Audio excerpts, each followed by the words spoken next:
You want to hear something true and creepy? You do? Well, come on over and join me by this fire.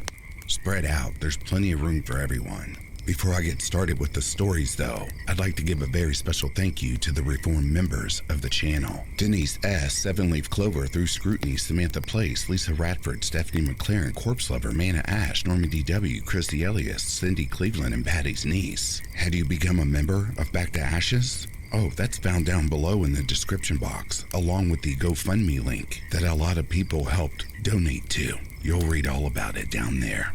If you're new here or haven't done so already, please don't forget to subscribe, like, share, and comment, as it does help and support this channel, and also it'll remind you of every time I release a new video. Now, with all of that being said, it is time to go back to ashes, for once we arise from the ashes, we are a bigger, brighter, stronger, and a happier person in the morning. Sit back and relax, kick back, grab your snacks, or tuck in and cuddle up to this fire, and prepare for this dose of vocal melatonin entitled True Disturbing Deep Woods Stories. Right after this intro, an ad will play. I'll read the first story an ad will play, and after that, there'll be no more ads within the video.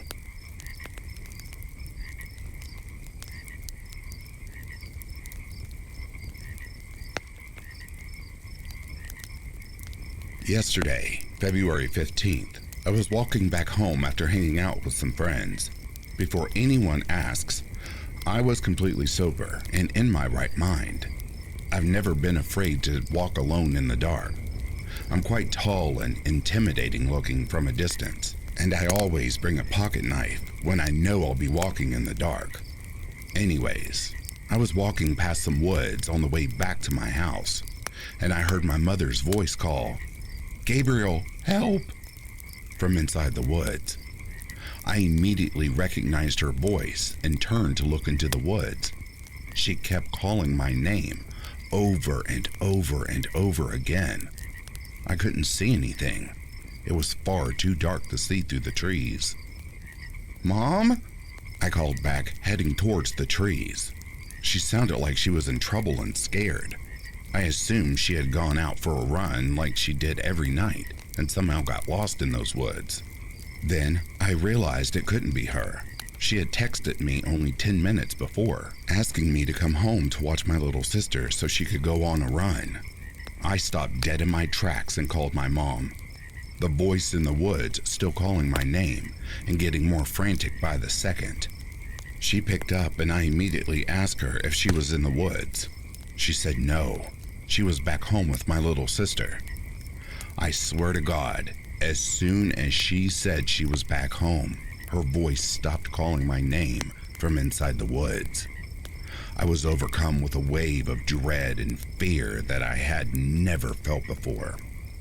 Something in the woods was trying to lure me using my mother's voice, and it knew my full name, not just my nickname, which made things even scarier because the only person who calls me Gabriel is my mom.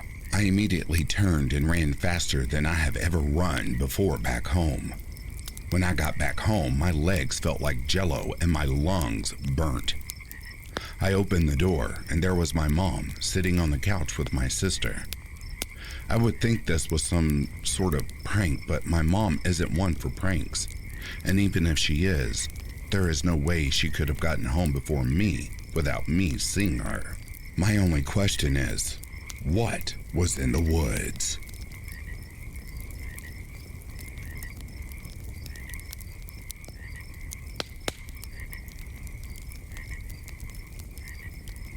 I was driving through Coconino National Forest last week on the way to the Grand Canyon with my boyfriend. It was around 12 to 1 a.m. and I was chillaxing, playing my Switch while he drove us down through the forest. Suddenly he jumps and yells, "What the hell?" Clearly very startled. I asked what was wrong and he said he saw a lady standing on the side of the road, pointing to the other side. Apparently, he thought he saw something up the road and turned on the high beams, illuminating the woman. Without contemplating it too much, I looked at where he said the woman was pointing, and out of the bushes stepped a massive bulk elk with a few females behind him, and we had to swerve hard to dodge him in time. Had I just been playing the switch and not seen them, we likely would have smashed right into what might as well be a brick wall. So then I started to think about it and realized we were deep in a part of the forest where there's no marked campsites and no inhabited dwellings. And while it's not entirely impossible to assume that someone on the road is a camper, the way she apparently just appeared out of nowhere and was deliberately pointing to where the hidden elk were, to the only car likely within 30 miles, just seemed strange. What's interesting is that my boyfriend is super in touch with the paranormal. He's just more susceptible to the energies or whatever they are. Like, he often feels or sees presences going about their old routines, and has apparently regularly been seeing these ghosts since he was a kid. And this isn't him doing an attention-grabbing thing. He didn't tell me about his paranormal sensitivity until we had been dating for a few months, and only after the elk incident. I'm curious if it was specifically a guardian spirit for us or just a presence that was trying to help as we passed. Random aside, if paranormal stuff is your hobby, you'd freaking love his house. There's a presence there that the family calls Ghosty, who manifests herself as a young woman. It was funny because he casually mentioned one time that his house was haunted, and all the friends and family were 100% aware of it. Apparently, she loves pranking people, turning over mirrors, knocking on walls, hiding keys, etc., and frequently can be seen in mirrors. And when I brought it up with his family the first time I went over, they were all like, "Oh yeah, Ghosty gets bored. You'll probably meet her sooner or later." And no joke, that very night, my boyfriend and I woke up to a muffled crash. A lightweight mattress that was securely stored against the wall for the last several months had decided to dislodge itself and fall on top of our very drunk friend sleeping on the floor. It had to have been Ghosty messing with our friend, because there's simply no way the mattress could have fallen unless it was pushed.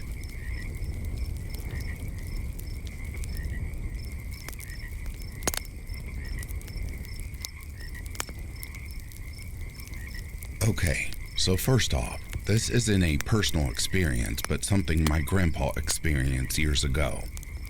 I'm curious to see if anyone has experienced anything similar in the South Michigan or Northern Indiana area. So, if you have, please comment below. My grandpa was always a big hunter. It's not uncommon here in the Midwest. He would always find new areas to hunt and get permission to hunt on private properties. So one day, him and his buddy got permission to go on this private land that I believe was around 100 acres total. I don't recall the specifics of exactly where the forest was, but if this opens a can of worms, I'll ask for specifics. For now, I know for a fact this was in the Michigan/Northern Indiana border, or in other words, Michiana. Anyways, they set out around noon to get to the forest and arrived at around 1 p.m. and started hiking back in the woods.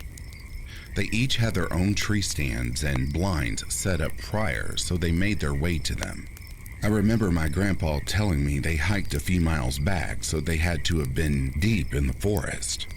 As the day goes on, they don't see any deer, so once the sun began to set, they decided to start making their way back onto the truck and met up near my grandpa's tree stand, or blind. So, this is where the weird shit happens. They're making their way back and the sun has completely set. Luckily, they brought flashlights for the walk back because they had to have walked a few miles in the pitch black. So, they finally have about a mile of hiking when they see something crouched in front of them with their back turned to them.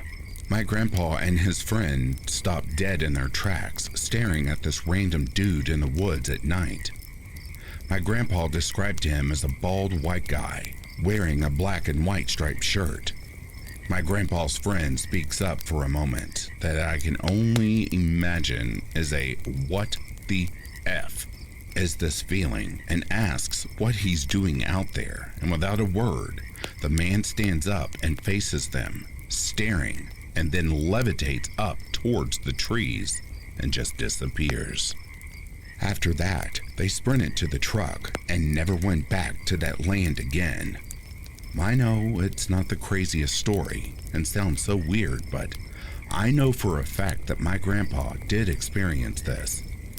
My grandpa is not a liar, and it was never some scary campfire story he told us as grandkids.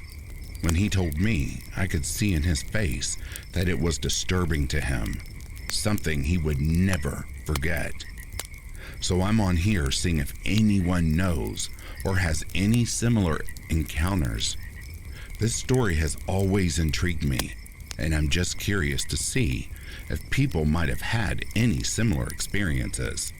If so, let's talk about it.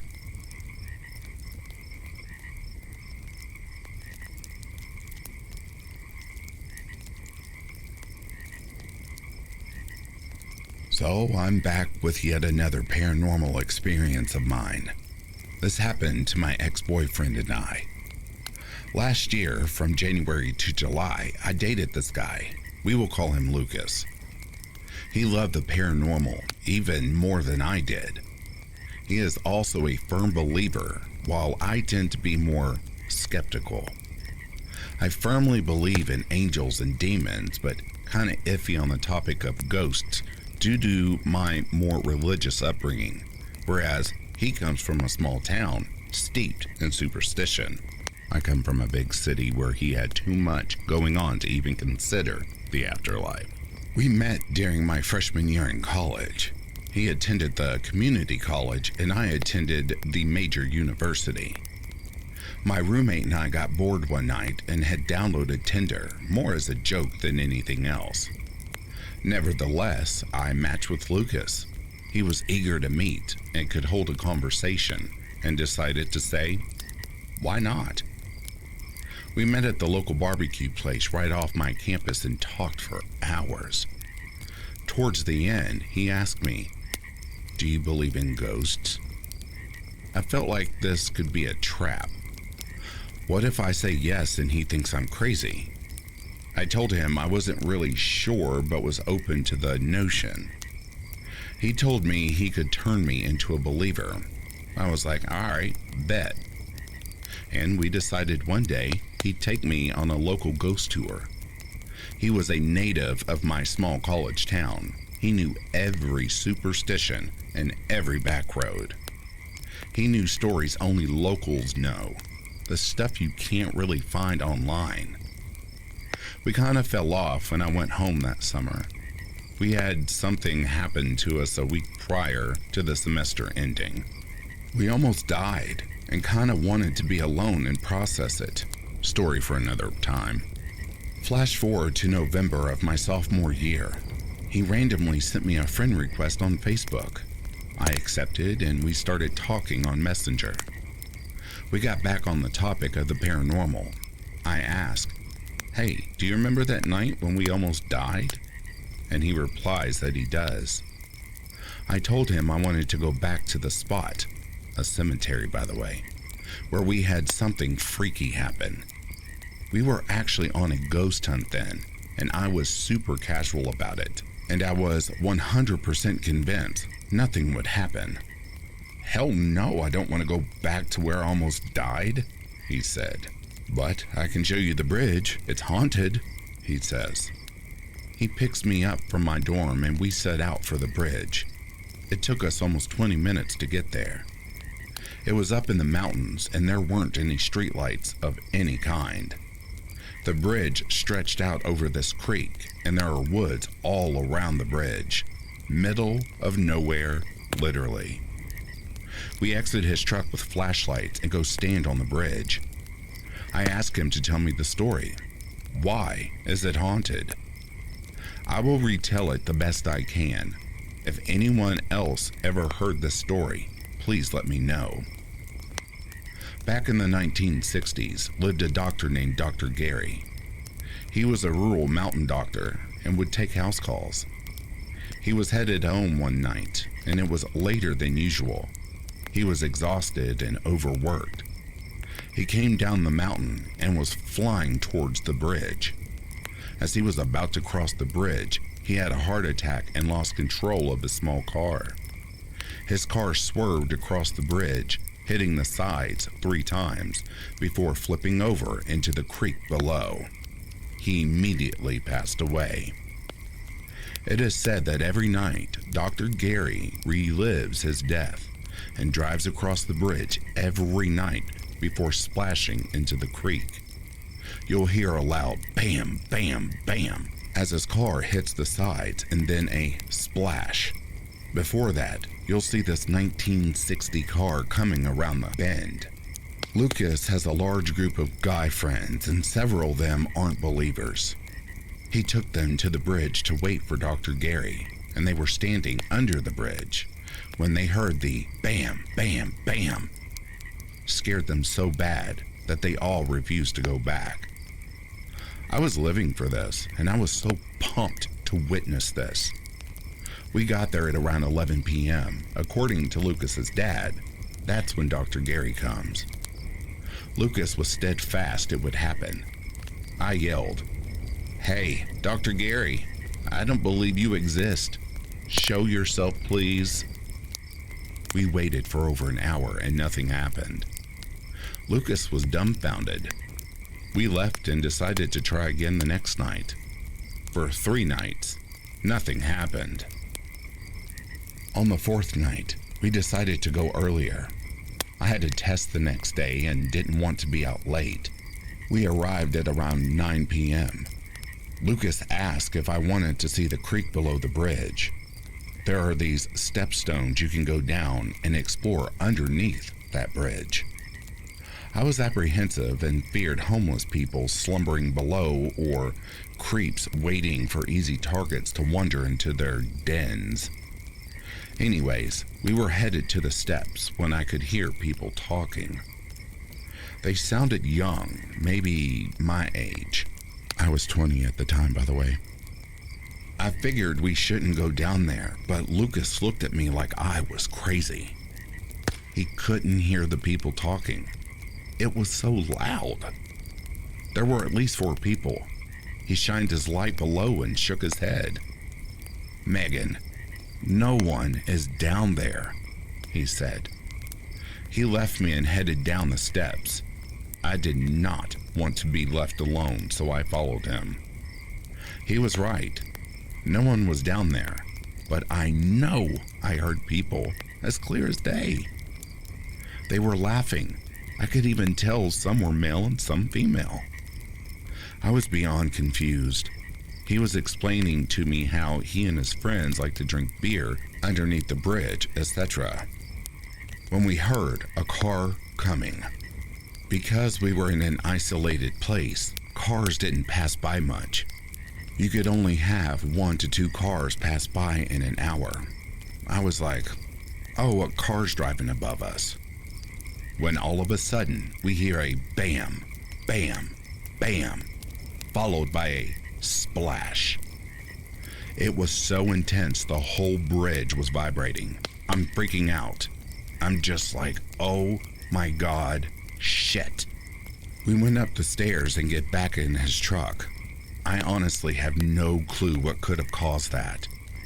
We didn't bail out and stuck around and ghost hunted. I had an EVP recorder and ghost detector device and got them out to see if I could talk to Dr. Gary. What happened with that, I'll post in another story. It's too long to attach all here. I'd love to hear what you all have to say for this one. I firmly believe him now. After the bridge thing, the activity ramped up big time. All the nights before that were calm, not this one.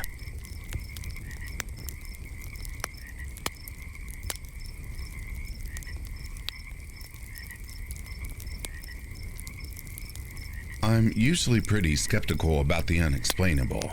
I've shared this story in the past, maybe roughly a year ago. I had a lot of paranormal or unexplained things happen during that time, but since then, nothing's really happened. That is, until I met my girlfriend, at least. We've been dating for 6 months, and in those 6 months, I've seen and witnessed some really creepy shit. The woods by her house. I love the woods. They've never bothered me. I was in Boy Scouts for 5 years, and I've never been creeped out by the woods. I've been alone in the woods, and it's never been an issue. But those woods are different. I've never been in the woods, but I've been just outside them. One time I was waiting for my girlfriend's mom to fall asleep so she could sneak me in for a booty call. She told me to wait by the woods in my car. When I was there, I felt like I was being watched, and I felt very uneasy.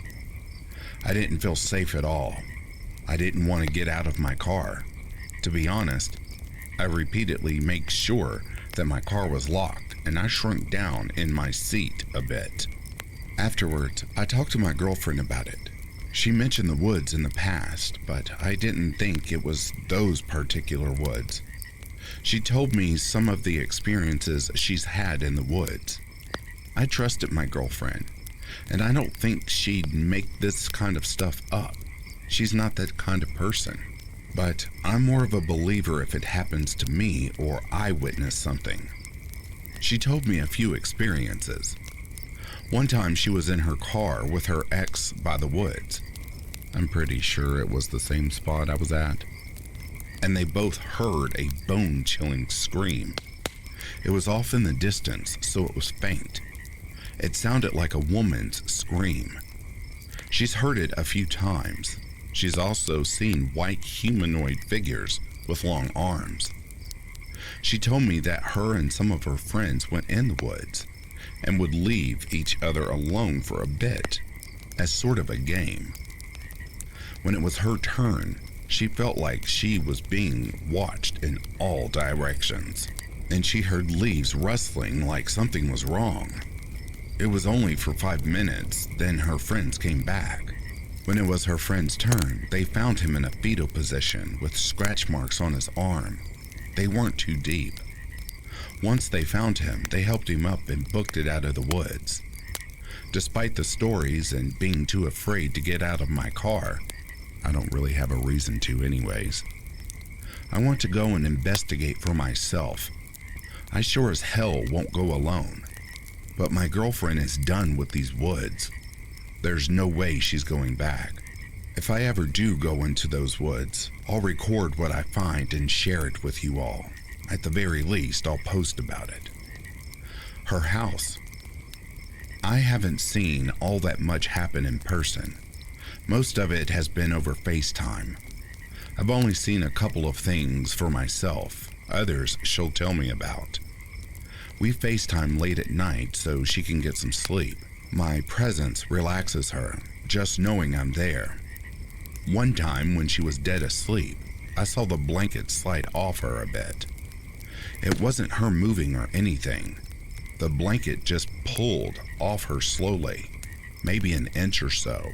Creepy, to say the least. Her phone had also moved on its own while I've been on FaceTime. One time I heard tapping on her screen, and I thought she was doing it to mess with me. I told her to knock it off because I was trying to sleep too. I looked over at my phone and she was facing away from the phone and asleep. Those are the personal experiences I've had.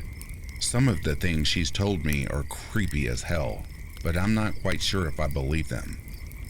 The really creepy stuff started happening a couple weeks ago. She went to her dad's house, about 3 hours north in the middle of nowhere. When she came back, she started hearing footsteps running across her room late at night. She also hears laughing and crying. She feels like she's being watched, and says that she'll see a little girl hiding behind her closet door. She has a dresser next to her closet, and it leaves a little gap.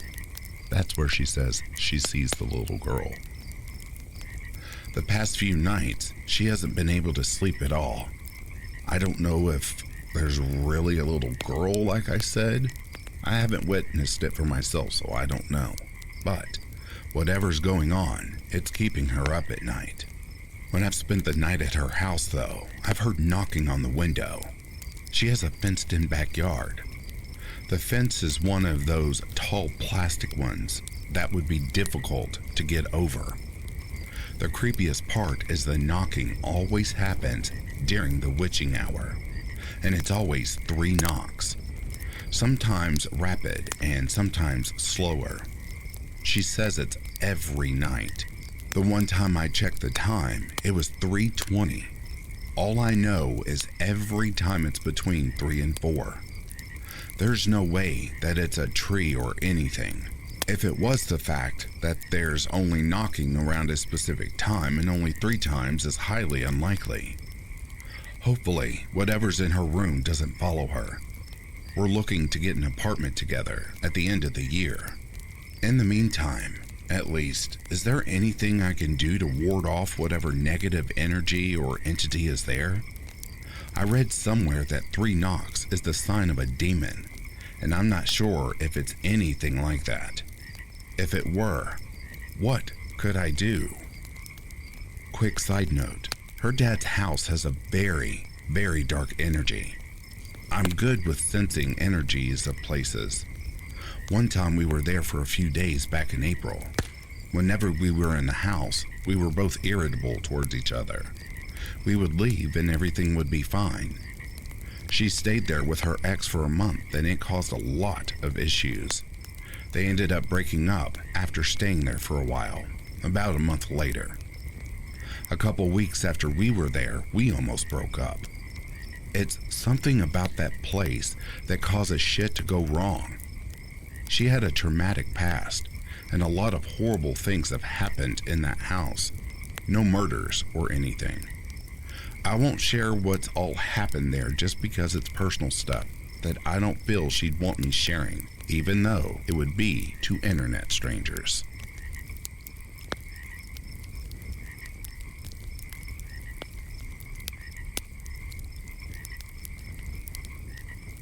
So, as skeptical as I am about anything paranormal with my logic, being that just because science can't explain it yet, doesn't mean it's not creepy as hell. But some memories from my childhood are really starting to bother me. It was around 20 years ago. So I grew up to a, let's just say a very creepy 300 to 400 acre forested area in Middle Tennessee, United States, for some location context. Apparently, used to belong to a family of freed slaves way back when, which is now still owned and undeveloped except for some really old, dilapidated and decomposing structures sporadically scattered across it from when it was occupied by the original family. My brothers and I used to go hiking into the woods and found these places, but we stopped because, well, that part comes later. For some clarity, I mean an old farmhouse, smokehouse, and on the border of the property line in the wooded area behind my old house was a rickety old house. Think Little House on the Prairie or old Amish style, and you got the picture if you age it about 150 plus years. So my house, which was on a kind of an elevation with the backyard sloping to the wooded property line bordering said creepy 300-acre wood. The neighborhood I was in was basically bordering the forest along this property line, with the houses facing the street, with the backyards bordering the forest line that was demarcated by a solid line of underbrush and very mature trees. Okay, so the memories and why I am here. Maybe someone can point me in a direction. I don't know. First memory. This still creeps me out. So, mind you, there are no roads, no inhabited houses, nothing built or done to this area because of a land division dispute and some will and deed problems with the family who owns the land, and apparently has been that way for 150 plus years. Just a forest.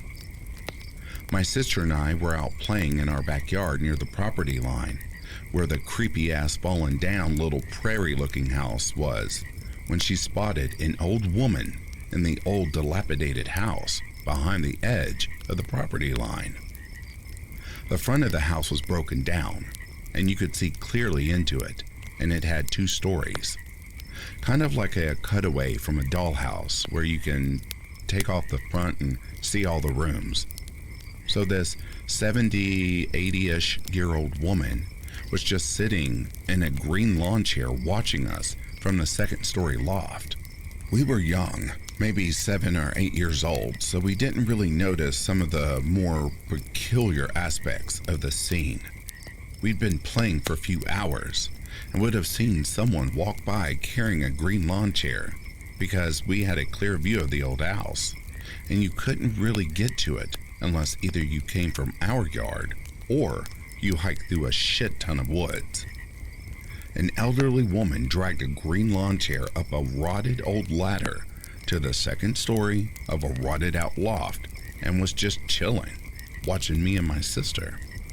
So of course my sister goes and says hello, finds out she speaks, and said she used to live in that house a long time ago.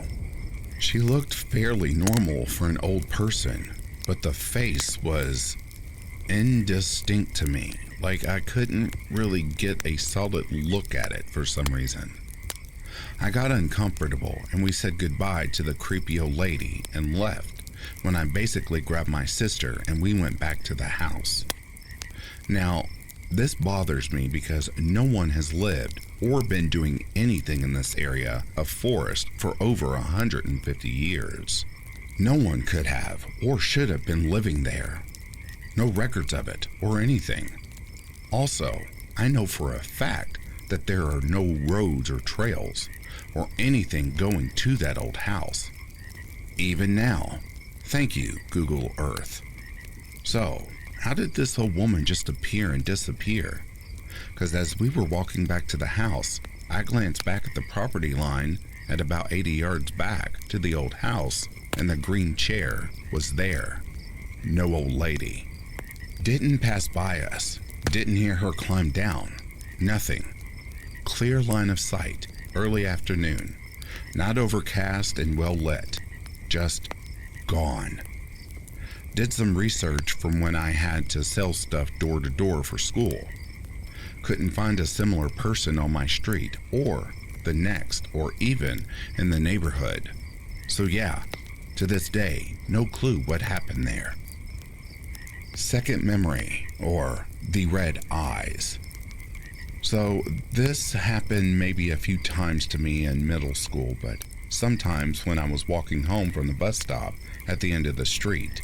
The tree line and underbrush along the backyards of the houses that bordered the creepy forest started to have glowing red dots in sporadic clusters and resembled to me like eyes, like tiny orbs of red, dull light that appeared along the underbrush and followed me home. I thought it was maybe berries, but no. I hiked through that area with my brothers. No berries or red anything, ever. Not holly or seasonal fruiting bushes, or animals, cause we had some squirrels, foxes, and deer. That's about it. I can't explain it. I still can't now. I just remember running home whenever I saw the lights in the underbrush along the tree line appear, and hide in my house as fast as I could. The one time I was brave enough to go up to the bushes, the light disappeared before I even got close. No sound, no wind, nothing, but kinda a cold chill. Which at that time was weird because it was a Tennessee late spring or early autumn when it happened to me, and it stays pretty dang warm usually. I couldn't ever find any evidence as to what it was. No red berries or critters or some wackadoo waving around red Christmas lights. This memory still gets me every time. Third memory. Why do I feel like I'm being watched? So, my old house was well old, 30 years or so. Never really got the cold spots or other classic signs someone is making stuff up about having a paranormal encounter. But every now and then, when I was alone in my old house, maybe the basement usually, or occasionally outside in the woods, I got the sensation something or someone else was there. And every time before I felt that sensation, I started to get afraid a little at first. Then full-on mad dash away in full adrenaline mode whenever I realized what I was feeling. This happened more than I liked it to. I hated it and thought I was losing my mind. Mind you, I didn't do any drugs, prescribed or otherwise, or even start drinking till college. I couldn't explain it, and it didn't fit panic attack symptoms or anything similar. I've been checked out and looked at my medical records and couldn't find anything to explain it from a biological perspective. Well, I have a few more jarring memories, but we'll stop here. So, I guess I should say, to be continued.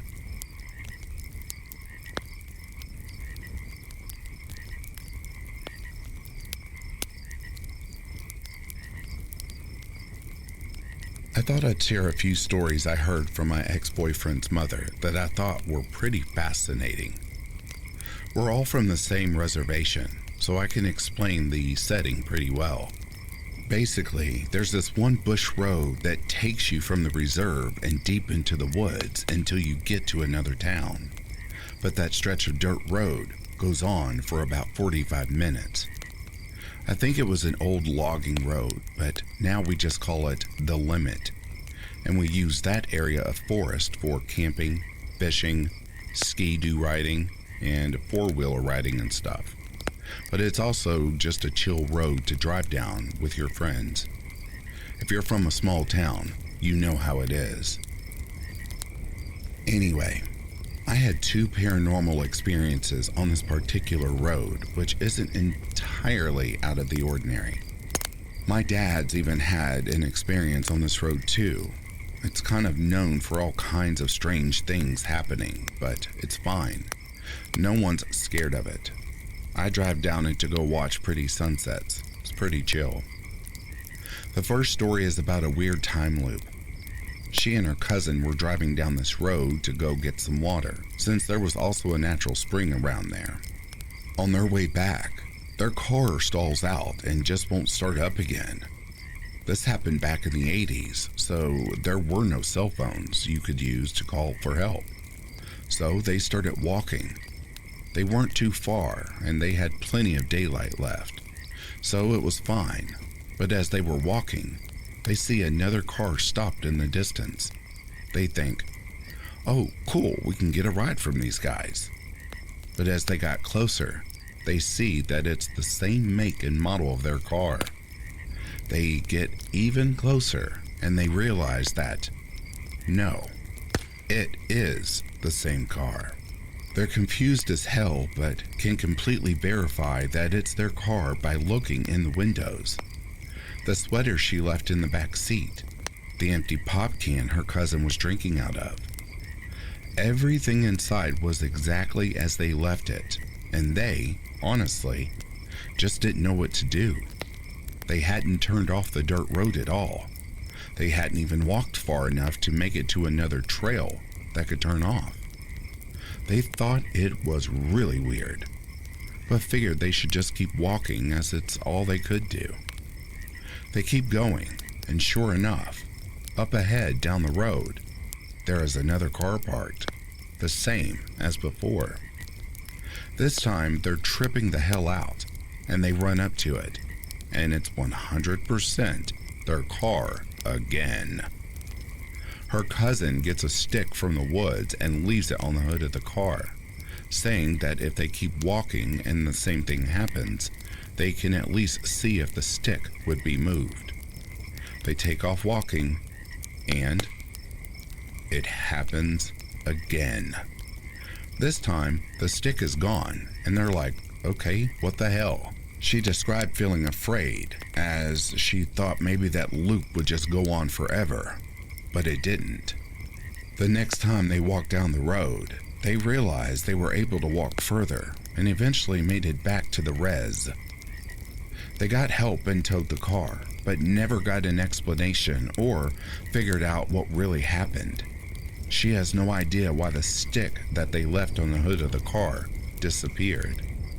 They really have zero idea, and neither do I.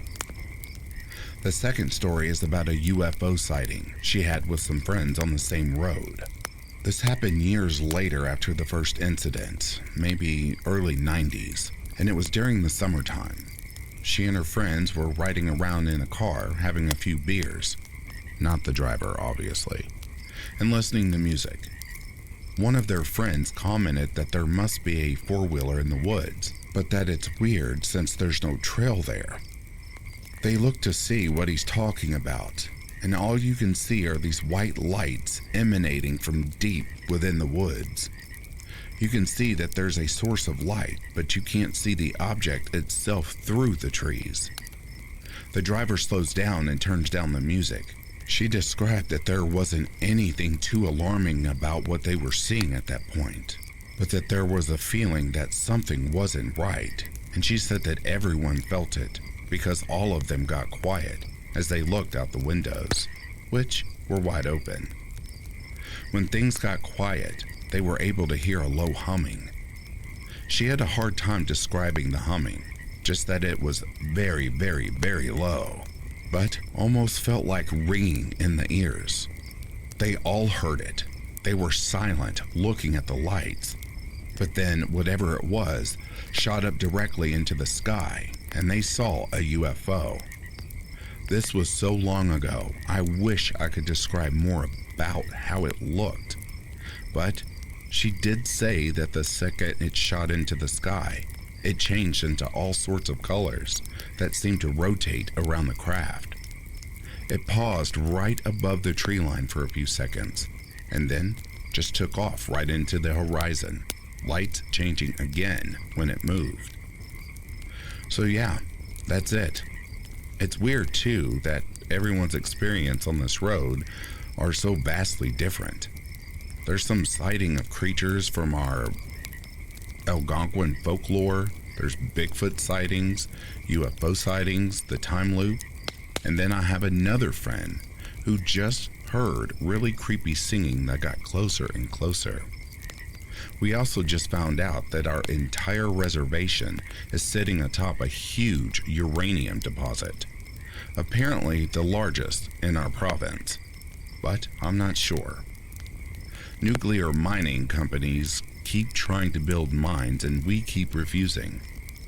I'm wondering if that has something to do with it, because the amount of paranormal shit happening around here is pretty wild. Have any of you ever experienced seeing a UFO or lights or strange noises or creatures or any of the sort in the woods? If you have, I would love to hear what you experienced.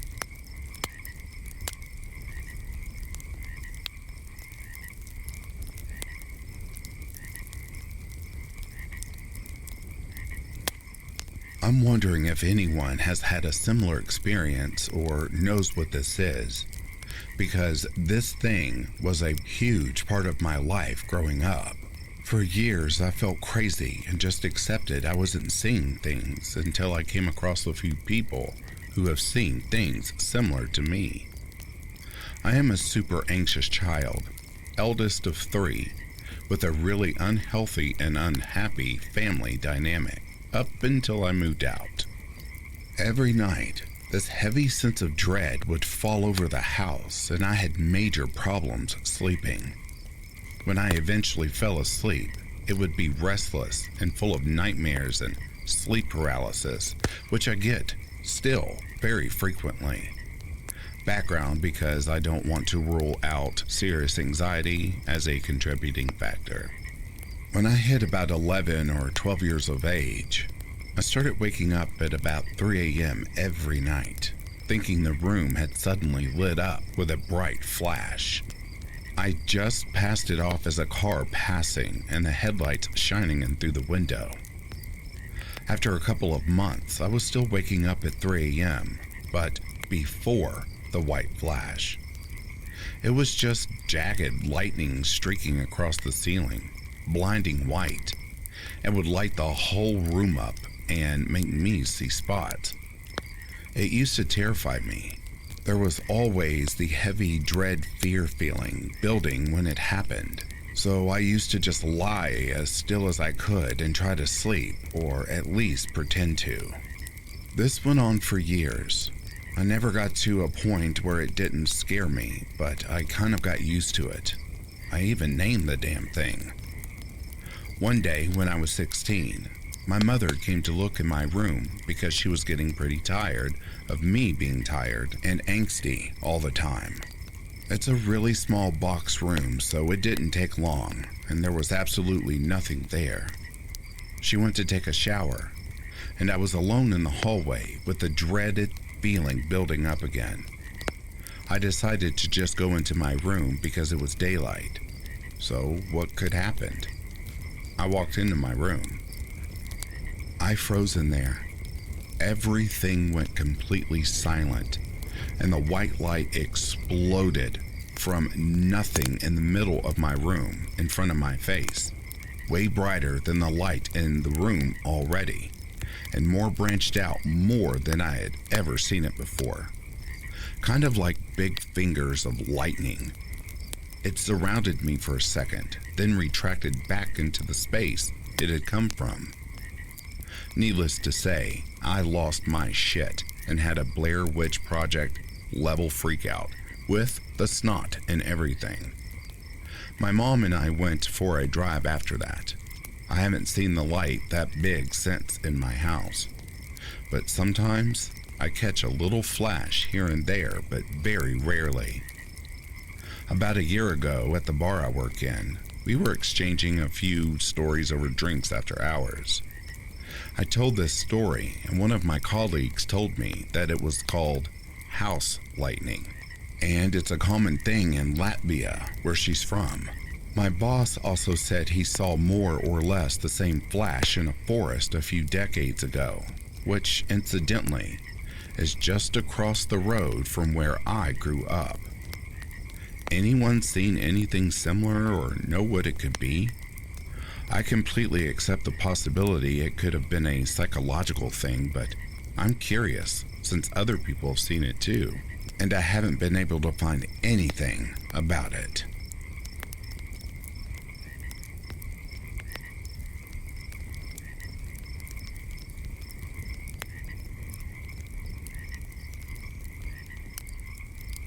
My family owns a farmhouse in Ireland. It's in an extremely rural area. The house experienced some paranormal activity in the past. The living room sits directly over a path people would take to the beach, to either church or coffins, ships or something else. We believe these famine victims continued to walk through the house. During the 1900s and 1920s, I can't remember. My great-grandmother or my great-great-grandmother heard a noise downstairs. She rushed down to see the impossible. The Sacred Heart lamp, which is literally screwed into the wall, was ripped out. The coals and ashes from the fire had been strewn about. The room was absolutely trashed. Terrified, she rushed back upstairs and stayed there for the remainder of the night. In the morning, the room was untouched, perfect, as if it hadn't been trashed at all. The house experienced many more experiences over the coming months, or possible years. I came from a very Catholic family, so the house was blessed. The activity only ceased once a step was built. A small pathway winds to the side of the house. A step was put next to it, so the spirits would take the path and not the house. My grandmother always told me to not ever remove the stone. You would go on, but there's something scarier.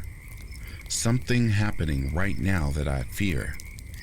It's a very dense, though quite small, patch of forest. Whenever I enter it, I'm filled with dread. Makes me, quite frankly, want to piss my damn pants. I never feel alone there. As soon as I smell the wretched smell like rotting flesh, I hightail it out of there because I know it's close. It felt evil, malicious, and I didn't know it had a physical body until I saw it. It was nighttime, and I was looking out the window from my room. I looked like a person, a rotting person, a corpse. It was long and gangly, and its arms looked like they had been pulled out of their sockets, and the elbows jutted out.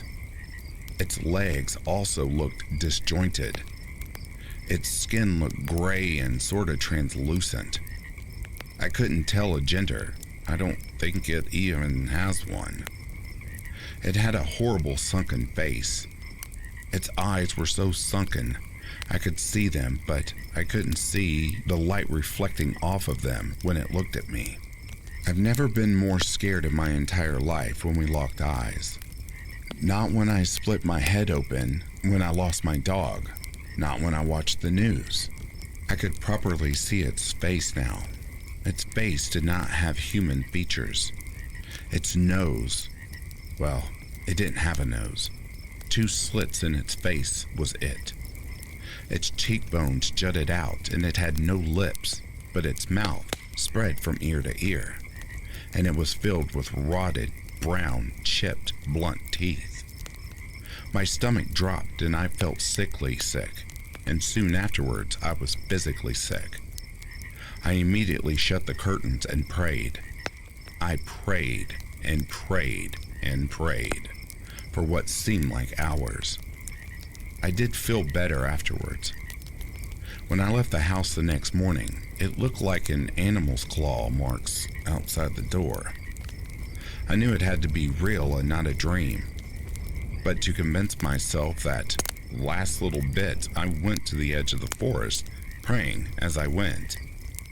I also had holy water and rosary beads, anything I could get my mitts on. And sure enough, there were 2 deep, unhuman footprints in the mud. I was terrified, and when I looked up, I felt its gaze again, like this time it would get me. I took off running. I'm not athletic, and I'm kinda chubby, but geez, I vaulted over a 3-foot-high fence and ran up a damn hill to the house. I never ever go to that forest anymore. And a funny feeling tells me I'm safe as long as I don't go to the forest, especially at night. I don't know what's in there. I know it doesn't want me specifically, just people that wander in too far. If demons exist, this is one, and I hope you all don't ever, ever get to meet it.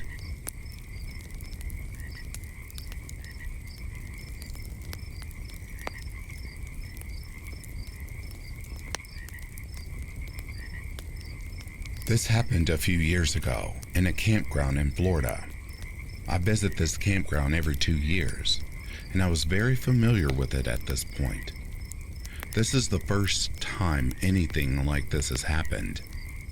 This campground is also in a national park, so there is a thick forest surrounding it. My cousin and I left a cabin and went on a walk down the road and through the woods at sunset. About a mile or so in, we go off the road into an area that I am familiar with.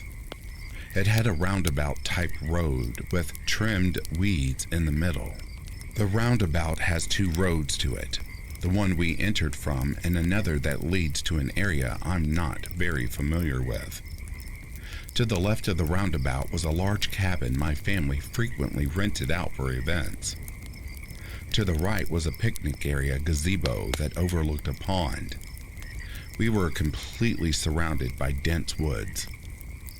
My cousin and I go to the gazebo to talk and watch the gorgeous sunset over the pond. We found the fuse box for the gazebo and turned it on for a little extra light while we talked. After a while, darkness started to catch up with us, and we realized the area looked like a perfect spot for a horror film to take place. So, we decided to turn off the lights and head back to the cabin. Being in the middle of a national park, there were no light poles or street lights. It was pitch black, save for our phone flashlights.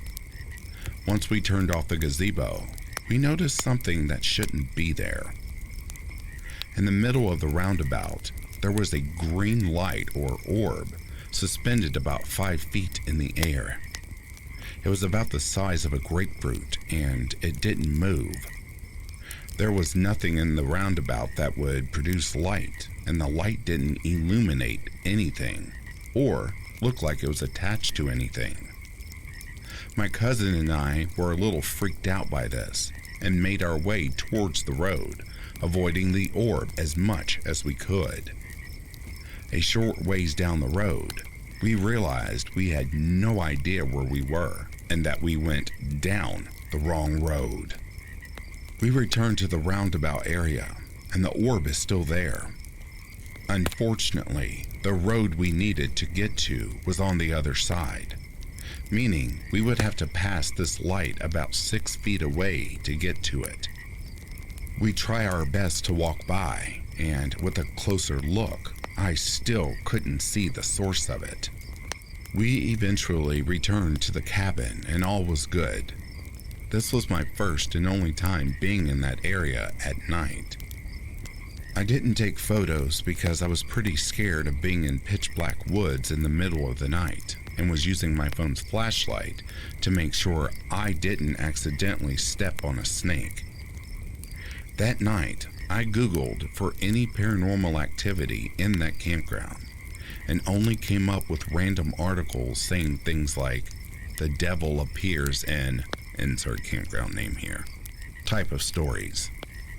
Nothing really explains the orb though. I asked my friend about it, and he said it was probably an animal spirit, but it was very motionless. It was just suspended in the air, just glowing bright green. If you know what we experienced that night, please, I'm open to suggestions.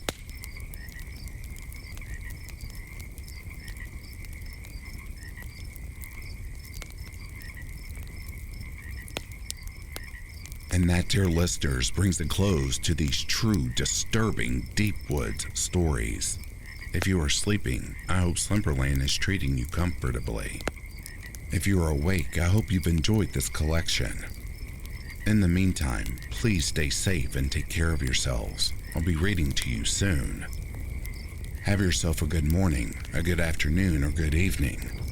Peace, love, and light to you all.